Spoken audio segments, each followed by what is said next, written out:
Welcome back to the All Ball Podcast, where it's all ball all the time. You are here with your hosts, Sean and Isaiah. This is episode number 10. Before we get into our topics today, I just want to say that we've had a lot of views, or at least compared to some of our other videos in the past, but it's not really adding up to the subscriber count. So if you don't mind, we would highly appreciate if you were to subscribe to our channel. It's going to help us out a lot in the long run. Each subscriber counts. Isaiah, you want to say anything about that? Don't forget to like the video too. Like and comment, because likes and comments also do help with getting the video out there to more people. So please do that as well.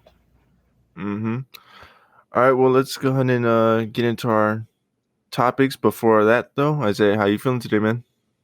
Man, I am so happy to finally be talking about basketball again and not basketball related topics because there's no ball going on. Right. But thanks to preseason, we can go back to actually talking about games. And with that being said, before we get into how our Rockets have played, I really have enjoyed two things: one person and then a team besides the Rockets. First of all, he's the rookie that I was raving about during during Summer League, Davion Mitchell. That defense, it's scary good, even against guys who are well established in the league.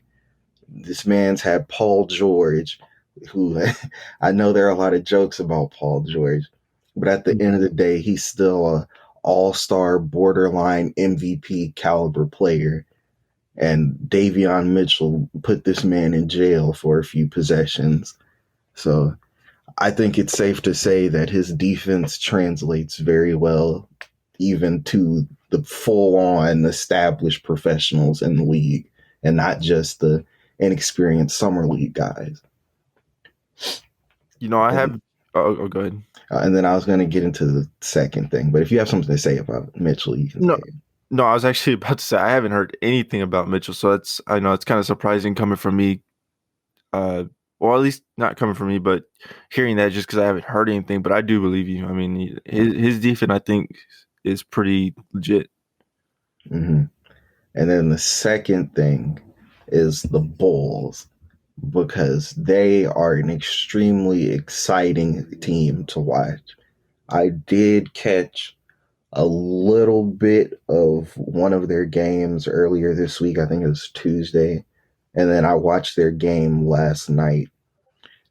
And that offense between Lonzo with the passing and even his shooting, which is greatly improved throughout the years. Zach LaVine still being Zach LaVine, of course. DeMar DeRozan, Alex Caruso, Vucevic, they're a really fun, exciting team.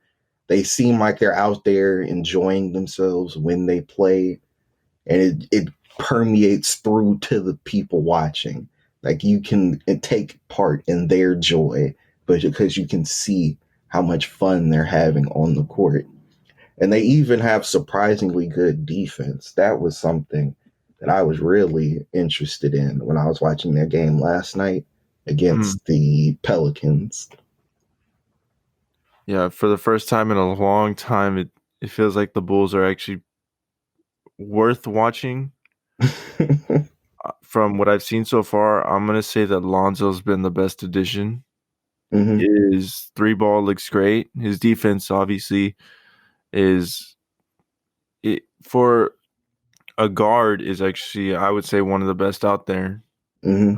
But I have yet to fully catch a Bulls game, though. But from highlights and all the other stuff I've seen, I think Lonzo's the best addition so far, just in those two preseason games, though. Mm-hmm. Yeah, just one, like you brought up, his defense, which is, again, very good for a guard. And then the playmaking that he provides as well, getting guys involved, moving the ball around. And then on top of that, his off-ball ability. Like, he doesn't necessarily need the ball because he's improved as a catch-and-shoot player. So I think it's safe to say he is their most improved guy. Or not the most, but the most important move that they got. Okay, was there something else that you wanted to talk about? I know, Or- that's it. We can move into the Rockets now. All right. So as we know, the preseason started. The Rockets have been able to play 2 games so far: one versus the Wizards and one versus The uh Heat. the Heat. Yes, took the first one versus the Wizards, dropped the second one versus the Heat. Do you have anything to say about those 2 games, is there? I want to start with the negatives, get the low notes out the way, and then we can talk about all the things that we liked because I definitely saw more that I liked than I disliked. So let's just get the dislikes out the way. Okay. Number one, Jalen Green, his shooting seems to be more like shot chucking because there were a lot of times where he was just kind of throwing up shots. Now, Mm, granted, some of them they were open, but even still, I don't know. It really just didn't feel like he was shooting, and it felt more like he was just throwing up shots trying to get points. mm, So that was something that was a small point of concern. Christian Wood and his inconsistency is still seemingly an issue because he has not performed that well across the 2 games. mm, And then also Shingun is somebody who has really been up and down for me. First of all, he's really getting exploited for fouls a lot. mm, And then two, his lack of athleticism also seems to hurt him a lot more. I remember very clearly in it was the Heat game. Yeah, Deadman had that man in prison and was torturing him. mm. It was very tough to watch. Of all people to glock you up, Dwayne Dwayne Deadman. Deadman. So are those all of your cons? Yeah, that's it for the negatives. Okay, so I kind of took some notes for the Wizards game. I wasn't able to watch all of it just because I was trying to set up this new equipment. At, and then for the Heat game, I went to sleep early because I had a headache. So I'm just taking notes on from what I did see. Hmm. I'll go ahead and start with my cons though. I think Green needs to be able to improve his facilitation, like to his teammates. Hmm. I know you said about the shot chucking, but for me, for Green, it's gonna be his playmaking. It And I seemed mean, like, yeah, they're kind of hand in hand. mm-hmm, He wouldn't have to throw up those shots so much if he could just make the right plays more often. mm-hmm. So yeah, they go hand in hand. Yeah, I don't know. It just seemed like he was trying to pass out only when he couldn't get to his shot. So Hmm. that's kind of what I was wanting to talk about there. I think the defense needs a lot of work. It seems like we're getting bullied in the paint. Hmm. Um, it seems like they're just getting to the basket very easily. Jalen Green looks terrible on defense. Just being brutally honest, he looks Hmm. really bad. Yeah, that Uh, was something that I forgot to bring up. Yeah, his defense is atrocious. He's not really taking advantage of his speed too much, except for getting steals. That's the one good thing on defense I've seen from him. But literally everything else, it's looked pretty awful. Navigating screens, staying on guys as they drive to the rim, especially with Bradley Beal, who was just throwing him out the way. mm, Yeah. yeah, I'm glad you brought up the screens because the screens are one of the worst things that I saw from him, like trying to get around those. I mean, if he gets caught on a screen, he might as well be caught in Houston traffic. So I mean, because he wasn't getting back to his defender. Uh, Wood. So here's another one. Wood needs to be more aggressive and fix free throw shooting. Hmm. So one of the reasons why I think Green is taking all those shots is because Wood isn't being so aggressive. Hmm. Um, And then also his free throw shooting. I don't know what he went, but I know it wasn't good. I don't even think it was over 50%. Yeah, And I from our know in the first game he was 2 for 7, I believe. And Mhm. then in the second game, I'm looking at it right now, he was 4 for 9. So not over 50% in either one. Yeah, for our star, we can't have that. We need him to hit his free throws, especially as a big man Yeah. who's And going in to be all in the paint. honesty, for free throws, 50% is bare minimum. You shouldn't be below 50%. You shouldn't even be near 50% if you're supposed to be the star player, unless you're averaging 50. Right, exactly. And definitely we need you to make those free throws. So another con here I have two more. Uh, Need better execution of plays slash more movement from off ball players. Hmm. Not not really sure what Steven Silas has right now for our offense. Like what kind of offense are we running at the moment? I wasn't able to tell by the plays we were running. It seems like we're doing a lot of ISO Hmm. from Green and KPJ. Hmm. So I would like to see more of a defined, thought out play style with a lot more movement from our off ball players. And then this is probably the biggest problem that I had for us so far. We have a huge hole at small forward. Both Hmm.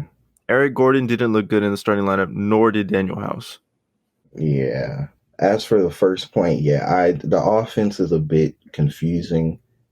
I Mm, can understand having a lot of the guys spotting up because, after all, I mean, we do have some very respectable, not very, but we have respectable shooters.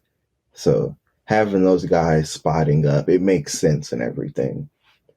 But at the same time, it's looking a lot like the Harden Rockets with how much ISO there is going on. right. So yeah, I would really like to cut down on that. Maybe get some more dribble handoffs, some double screens. We have a ton of athleticism on this team, so I want to see a ton of cutting. But yeah, it doesn't seem like there's too much of that. And then as for your next point about the hole at small forward, yeah, we we have a pretty big hole at small forward, and it's very glaring. Mm-hmm. Like you said, Eric Gordon didn't look that good. Daniel House didn't look that good. Now, granted, I didn't expect Daniel House to look good anyway. I was hoping we'd have moved him at some point. Right. Even besides his on court play, the fact that for two straight playoff runs, he messed stuff up with off the court stuff. Mm-hmm. So I would really prefer that he just get moved as soon as possible. And one of the reasons why I think that Eric Gordon doesn't fit with the starting lineup is just because he needs the ball in his hands.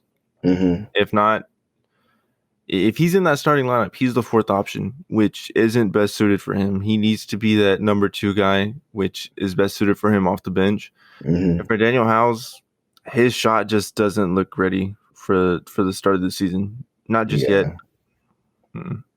I And mean, if we look at the game against the Heat, he had 0 points.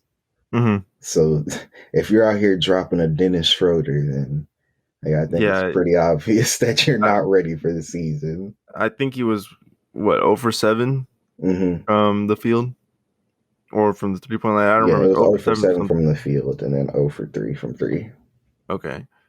So here's one last like con that I want to talk. I don't know if it's more of a pro or a con, but I'll let you kind of interpret it. Brooks needs to find more minutes. He needs to be Hmm. able to find himself in the rotation. I think he could be very valuable in the lineup Hmm. somewhere. Obviously, we've talked about having enough shooting isn't. There's never enough shooting on a team. Hmm. So I think Armani Brooks, if he can find himself into the lineup, he'll be very valuable. Yeah, and actually, I do count that as a pro. So Mm, I think that's going to be a good way to bridge into our pros because first and foremost, I feel like our bench in general, they just they seemed like they played with a lot more energy and excitement and just more hustle, even because Armani Brooks, like you brought up, his shooting great. His defense, while obviously he's no lockdown or anything, he had the energy and hustle out there at the very least. So that was something good to see. And then, man, Josh Christopher really surprised me. Like, As in how? like I did not expect him to come out this ready for the season. Hmm. Like he practically doesn't even need to go to the G League based off the way he was playing. One in the Wizards game, and then also in the Heat game, but to a lesser extent. Because in the Wizards game, he came into the game and he took advantage of every single minute that he had out there, which was only 9, Hmm. but managed to get 11 points because he came out 3 straight threes, just all bottom of the net. It was crazy to see. Yeah, I don't know. I'm kind of still mixed on Josh Christopher. For me, it felt like he was kind of sloppy in the first game still. Mm-hmm. Um, but I don't know. I'm not 100% sold on Christopher yet. But I do hope that I do think that he looked good, and I hope that it can still continue to I guess continue either into the G League or the NBA if he's going to go ahead and make our main roster. Mm-hmm. I mean, at the end of the day, at least in my opinion, he looked better than Daniel House did out there. So I feel like You know what, I agree with you on that because the house looked pretty bad. So so yeah, I feel like if House is out there getting potential starter minutes, then Josh Christopher is definitely deserving of at least some bench minutes and being yeah. on the main roster. Okay, so you want to go ahead and move to the pros now? I guess you could say. Before that, because I mean, technically we're already kind of in the pros, Mm-hmm. but I do want to bring up one last thing about the bench guys. Garuba. Garuba was really nice out there defensively. Mm-hmm. Yeah, which is granted that's why we drafted him. But it was very great to see. He was out there blocking up. I know he got a block or two in the Heat game. So yeah, like just he looked really solid out there defensively. I didn't get to catch any Garuba minutes just Hmm. because, like I said, the first game I was kind of setting up all this stuff, and then the second game I had a headache, and when I went to sleep, that was, I guess, when he came in because I went to sleep Hmm. like early third quarter. Oh, okay, yeah. He didn't come in until about the fourth, I believe. Right. Yeah. So I didn't get to catch no Garuba minutes, but that's good to hear. Uh, okay. So was there any more pro? Oh, well, I have some pros to talk about if you want to let me go ahead and get into that real I quick. mean, yeah, that was it about the bench guys. You can move to your next Okay. one. All right. So I think other than this last game, I mean, obviously they've only played 2 games, but even for this last game, I know he went 3 for 10 from the field. I think KPJ scoring looks really polished now. I mean, he's Hmm. not like, Curry or Harden or anything like that, but I think his scoring from last season definitely looks polished. I like the little move that he does when he gets into the paint and kind of does like a spin move and fades away. I don't know if Hmm. you know what Yeah, move I'm I know talking what about. you're talking about. Yeah, Yeah. it's not a fadeaway completely, but it's kind of a fadeaway at the same time. Yeah. Yeah. Yeah. I liked his step back three. I Hmm. think that looked pretty good for the most part. Another pro that I have 3 more. I think Daniel Tice looks ready to play his role on this team. I think Oh he looked yeah, pretty good. yeah. Tice, he looked really good. He was one of the more impressive players on the team out there. So I'm very happy with the way that he contributed, and I hope Mhm. that it carries over into the regular season. And then another thing about KPJ, is that also I like his creativity when he gets inside the painted area. Mm, Because I noticed there's one move that he went to a few times where he kind of gets in the lane. He does a bit of like a skip Euro type thing, mm-hmm. and he'll kind of float it up. So I do like his ability to get into the paint and not get absolutely stonewalled. Yeah, I'm definitely happy that he's gonna go ahead and be our next facilitator. Mm-hmm. And then back to Tice, I think he did everything that we could ask him for on defense, including the little things. The Mm-hmm. one thing I will say about Tice is that I'm not 100% sure I want him taking threes like that. Mm-hmm. I know he's taking a couple, and maybe he's just trying to get his shot ready for the season. But I don't think he made any threes, and they didn't look the best of shots. So Yeah, no, he took I just three don't. in the Wizards game, didn't hit any, and then he took one in the Heat game and didn't hit that one. Yeah, I'm okay with him taking one. I don't know about three though. Three's kind of a lot. Yeah, especially when out of the four you've taken, you hit zero. Yeah, we should Mm, probably cap you off at one, maybe two. yeah. Um, for Shingun, I'm gonna go ahead and push back. I think that he's even more NBA ready than I thought. Oh yeah, I no, I think offensively, in terms of his Yeah, ability to use his body, yes. that looked good, but it's just his lack of athleticism was what was hurting him. And so it was hurting him on defense because he was getting baited into fouls too easily because he's not Mm, very mobile. And then it was hurting him a little bit on offense when he couldn't body the guy out the way because then he tries to throw it up and the defender just jumps higher than him and it's you can't get the shot over this guy who's well above you. right. I know that he said he's modeled his game after Jokic a lot. Mm-hmm. I mean, do you kind of see the same play style? Yeah, I do see that he knows how to pass pretty well for the center Mm, position. And then again, like Jokic, especially more so before he made his weight transformation last season. mm-hmm.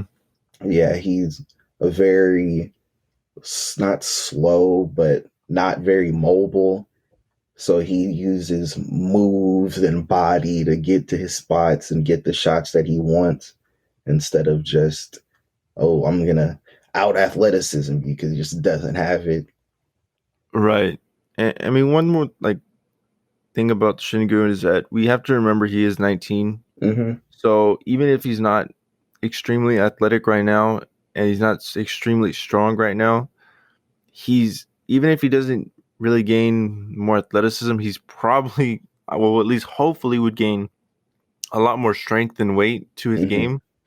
So, you know, at least he won't get bullied in the paint for at least for the most part, hopefully.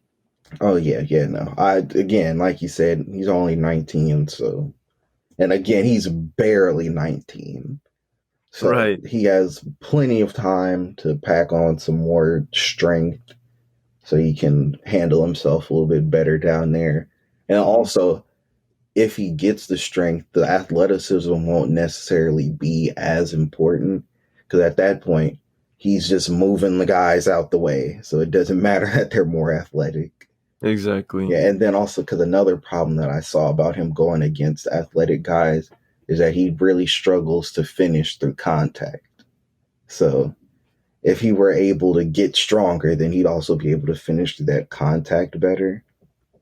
Hmm. Yeah, and then another thing about him is I want him to be a little bit more aggressive scoring wise because there were a couple of times where I thought he could have put himself in a position to score, but he was too worried about trying to get a pass to somebody. And it was specifically one play where he did a turnaround fadeaway because the buzzer, not the buzzer, the clock was going down. So he Hmm. had to shoot it. And I feel like that could have been a much better shot if he just went down there with the mindset of, I'm going to score this instead of, I'm going to facilitate this to somebody and then having to just throw it up because nobody was getting open. Okay, so I have one more pro, which is Kenyon Martin Jr. is the bench spark plug that we need. Mm-hmm. I think he looked really good coming off the bench. I've heard some people say that he should probably be plugged into that 3 spot. I don't think so. I think he's more of a 4 and Mm-hmm. as very small center just because of his leaping ability, his shot blocking ability. He was able to block some of the tallest guys in the league last year. Mm-hmm. And I think he's very good on help defense coming from that weak side of the ball. Mm-hmm. I just think that him trying to compete with Gordon to come off the bench as like that scoring energy, sixth man type of guy. Mm-hmm. I think Gordon kind of needs to pass it on, but also at the same time making sure that when he comes onto the court, he's also getting his own points. Yeah.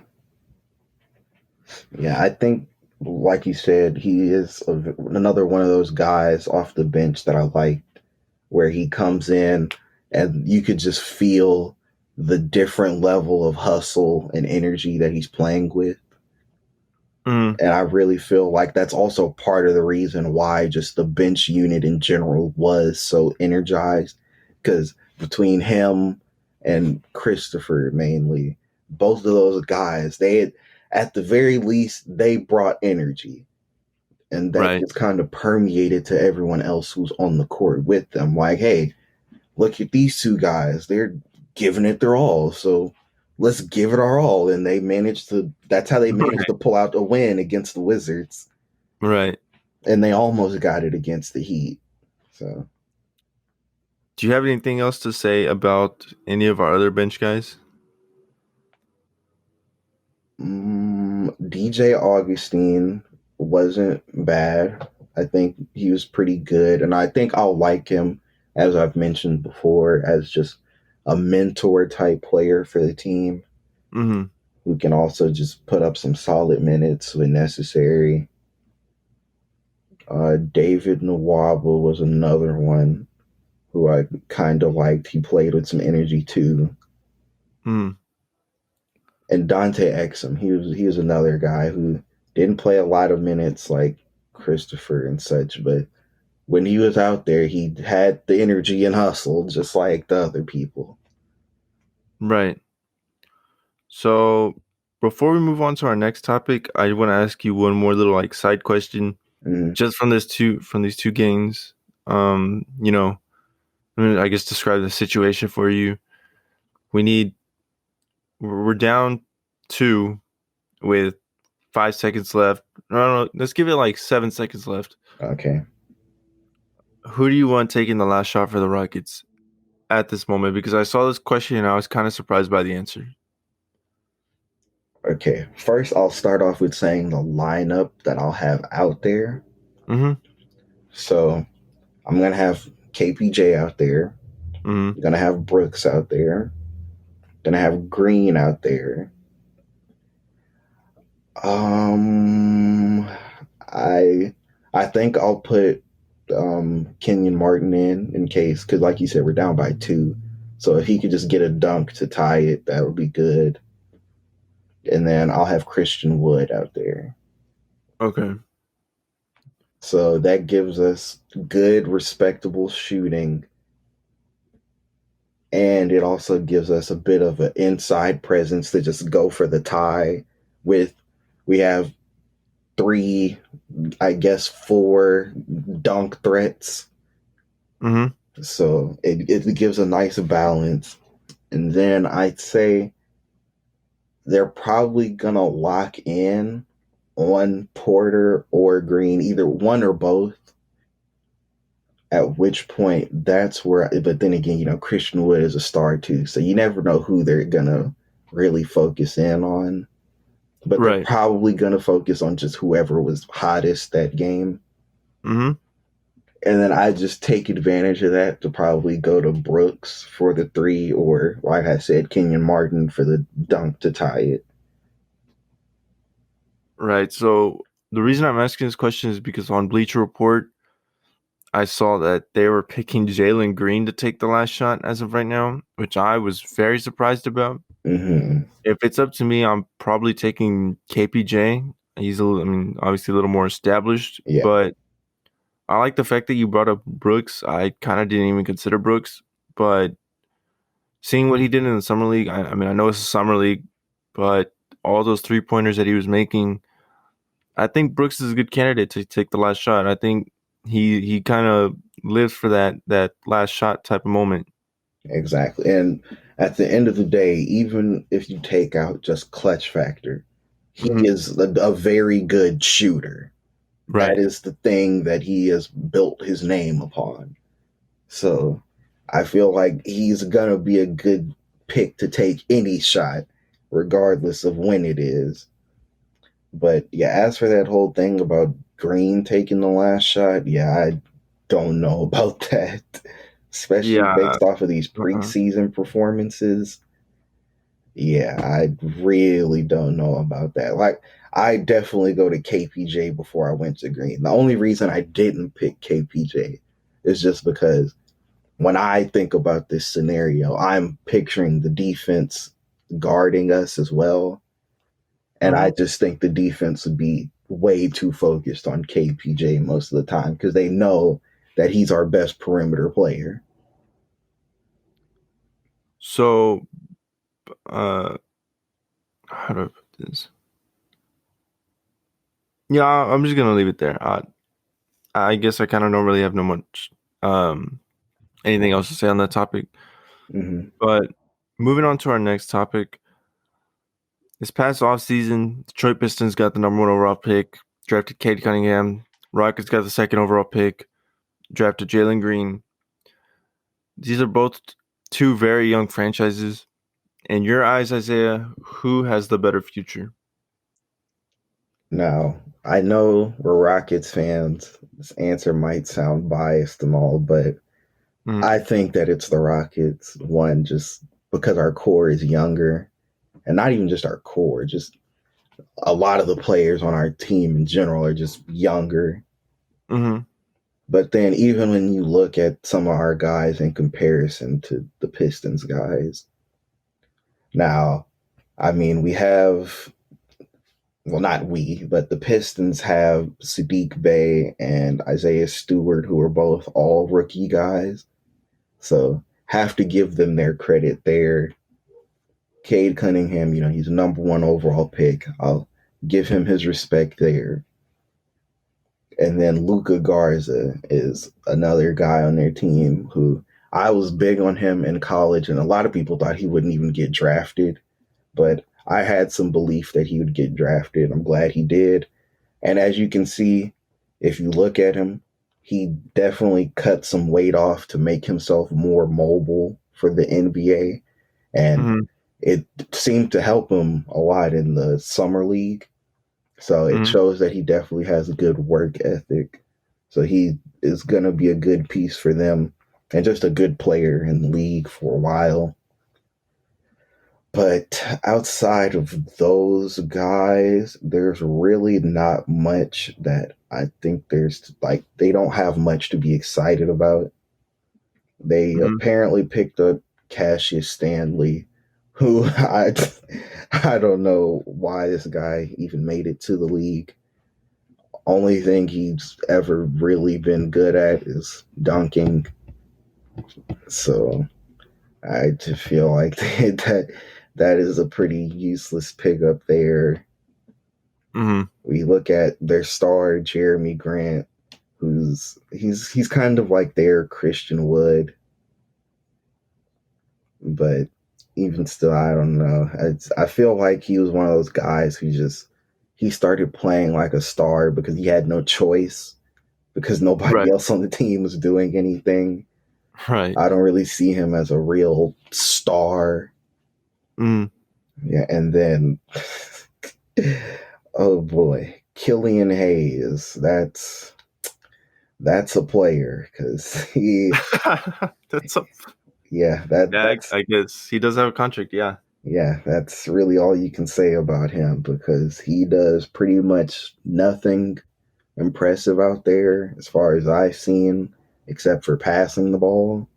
Mm, And if that's the case, he's just a worse Frank Ntilikina. Mm-hmm. And that's saying a lot if you're worse than Frank Ntilikina.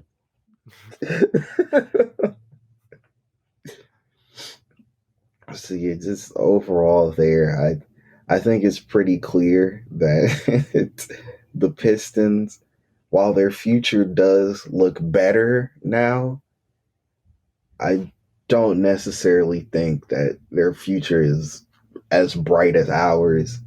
Because Mm-hmm. if we look at our roster, first of all, we have so many guys who are younger and promising. You know, our number 2 pick, Jalen Green, Kevin Porter Jr., who blossomed last year and seems to continue on that path now.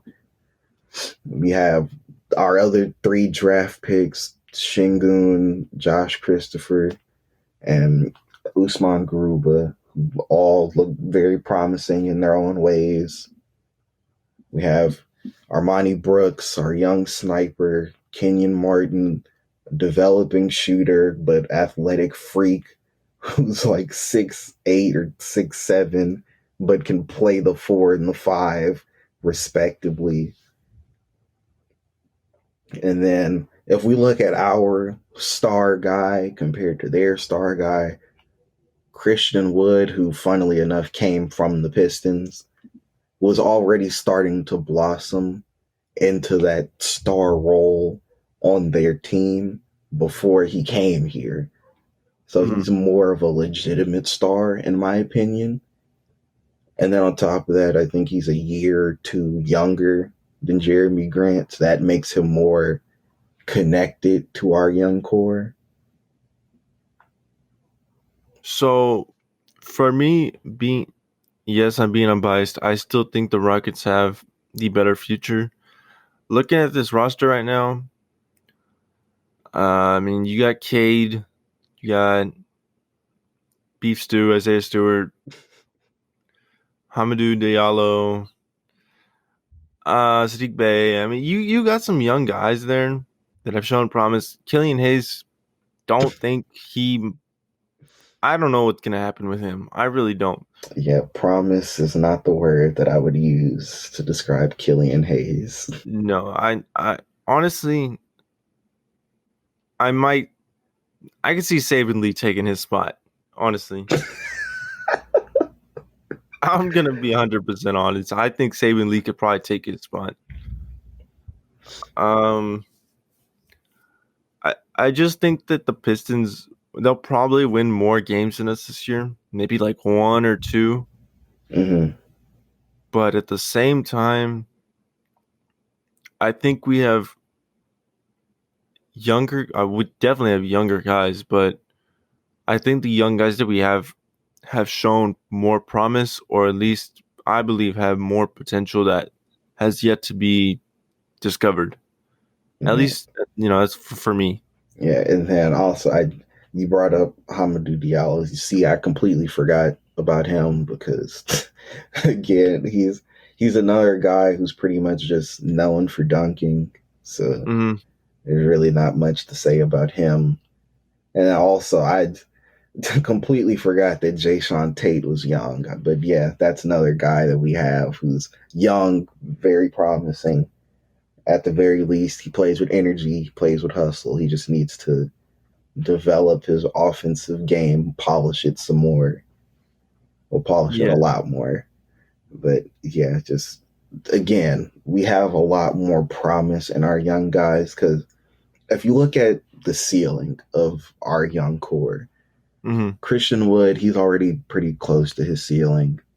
But even still, he's pretty much an all-star caliber player right now. Right. Then we have Jalen Green, who at the very least is going to be a lethal scorer in the league. We Mm-hmm. have Kevin Porter Jr., who's already a lethal scorer for the most part, just needs to get the consistency up. And he's a very respectable, I'd say he's even a good playmaker. Just, Mm-hmm. again, he needs to just work on his all around consistency. Yeah, so just those three alone, I feel like that is more promising than if you look at the Pistons' top three, which would be Cade, Jeremy Grant, and probably Sadiq Bey. Mm-hmm. Sadiq Bey, I really don't see him developing anywhere near star level. Mm-hmm. And then we have Jeremy Grant, who's like a pseudo star. He's one of those guys that was good, and then because you put him in a very prominent and desperate role, he just did what he had to do and sort of just put up star numbers because of that. And then Cade is the only one of that group that I think really develops into a true star. Mm-hmm. So I think just that alone just shows the difference. But yeah, and then once you go down the depth chart, our younger guys are just more promising than theirs. Yeah, I definitely think we are a deeper team than they are. Mm-hmm. I think this match. I don't know when we play each other in the regular season. I mean, I don't have the schedule memorized or whatever, but Mm-hmm. I think it's going to be very exciting to watch. I honestly, I think it should have been on national television. I know we're not. Neither team is competing for a championship or whatever, Mm-hmm. but I think this matchup is worthy of a national television spot. But I'm also glad that you brought up Jason Tate. I do hate the narrative though that being 25 to 26 years old is too old to be running with guys that are like 20 years old. I keep seeing these guys get thrown in trade packages just because of their age and supposedly not being on the timeline of like Kevin Porter Jr., Jalen Green, and Shingun and all these other guys. Mm-hmm. And it honestly, it just upsets me because I think, I think they're really young still. I think 25 to 26 is still pretty young. Oh yeah, it's definitely still young, considering that the average age that a player enters their prime is about 27, and it Mm-hmm. lasts until about 32 to 33. Like that's the general average. Mm-hmm. They're technically not in their prime yet, so I feel like that alone puts them in a comparable realm to our younger guys.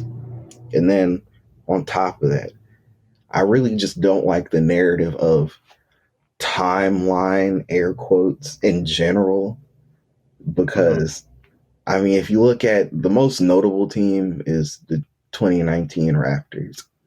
They had Pascal Siakam, a guy who's in his mid 20s at the time. And then you have Kawhi, who is getting closer to 30. And then you have Kyle Lowry, who was well into 30, and Mark Mm-hmm. Gasol, who was well into 30. And it's not necessarily about the ages here if the guys are all very good contributing players at the same time. Right. So as long as our younger 19, 20-year-old players develop consistently and develop well throughout these next few years, then there's no reason that Tate and Wood aren't on the quote timeline that they're on. Right. And it's not like Jason Tate is like a 5-year veteran either who's kind of hit his ceiling and is nothing more than a good defender with high energy and mediocre shooting and good finishing. Mm-hmm. Last year was his rookie season in the NBA, and I think he has nothing but room to grow still. Yeah, that's another thing. I'm glad that you said that. I hate this perception that, oh, once you reach a certain age, you just can't develop. And a lot Right. of times, people put that age far too low. They put it at 24, 25. They're like, if you're coming into the league already 24, 25, 26, yeah, no, it's too late for you. You're not developing. You just are what you are, which is Mm, just not the case at all. First of all, a guy that I just recently mentioned, Kyle Lowry, didn't really blossom until he was late 20s anyway. Right. Then we have guys really before this modern era of all this one and done, and a lot of guys coming out of high school back when that was a thing. People were coming into the league in their later early 20s, like around 22, 23 anyway. Mm-hmm. So to just discredit all of that consistent history of people coming in around 21, 22, 23, and then developing into great legends and stars, it seems ridiculous. Now, obviously, 23 and 26 are a pretty big difference. But at the end of the day, the point is still the same. You have room to develop as long as you are putting in work and you're constantly being challenged. Mm-hmm. So I think the ceiling is nowhere near reached for Tate yet, despite his age. I don't think so either. And one last thing I want to say about this debate of who has a better future, and I think this is obviously this has been the case for a little while. Houston, I think, is undoubtedly a more attractive free agent spot than Detroit, as apart from I guess the young talent. This is more just if we're literally talking about future, like actual future. Mm-hmm. Houston has a better chance to sign. I would say at least a big free agent name, I think, than Detroit does. Oh yeah, I mean I could definitely agree with that. One, first of all, Houston is just a more attractive city than Detroit for a ton of reasons, but we're not going to get into that. This is a basketball podcast. But even besides that, because our players seem to have the higher ceiling and they seem like they're going to be more fun and more impactful players, I feel like that's going to make our team more attractive outside of the city itself. Rather than you have Detroit that's going to be Jeremy Grant, assuming he stays there for long term, who, if you bring in another star, he's probably not going to be a star level player anymore. Like Right. It would take a lot for you to convince me that he's still star level with another star there. Mm-hmm. Then you're going to have Cade. And I mean, okay, assuming Cade develops accordingly, yeah, he's going to be a respectable star.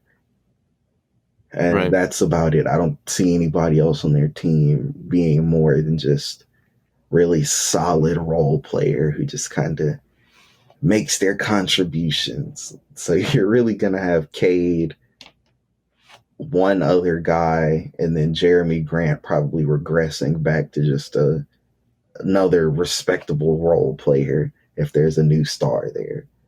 Mm-hmm. Whereas I feel like if another star comes into Houston somewhere in the next few years, Jalen Green's still going to be Jalen Green.